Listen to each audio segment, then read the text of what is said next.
আসসালামু আলাইকুম, welcome back to our channel. বেশ অনেকদিন পরে একটা রেসিপি নিয়ে আসলাম। তো এটা একটা ভিন্ন রকমের রেসিপি।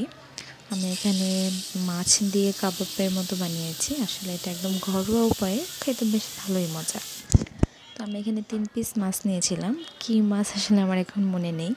2টা আলু সিদ্ধ করে নিয়েছি, 2টা পেঁয়াজ বেরেস্তা করে নিয়েছি, সামান্য পরিমাণ রসুন বাটা, সামান্য পরিমাণ আদা বাটা, সামান্য পরিমাণ জিরা বাটা, আর দিয়েছিলাম হচ্ছে 1 পিস পাউরুটি হাতে দিয়ে গুঁড়ো গুঁড়ো করে দিয়েছি। আর দিয়েছি 1 টেবিল চামচের মতো কর্নফ্লাওয়ার, 1 ফালি লেবুর রস, সামান্য লবণ, আর দিয়েছি হালকা পাস্তার সাথে যে মশলাটা দেওয়া থাকে সেটা ছিল ঘরে, ভাবলাম ওটা দিয়ে দিই।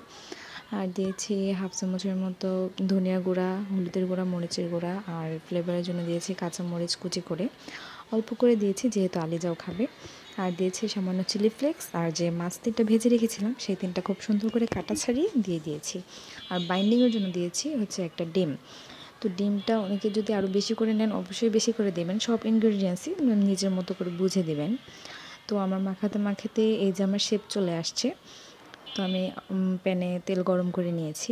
এখন এক এক করে সবগুলো দিয়ে উল্টিয়ে পাল্টিয়ে মন মতো কালার করে ভেজে নিলেই তৈরি হয়ে যাবে হচ্ছে মাছের কাবাব।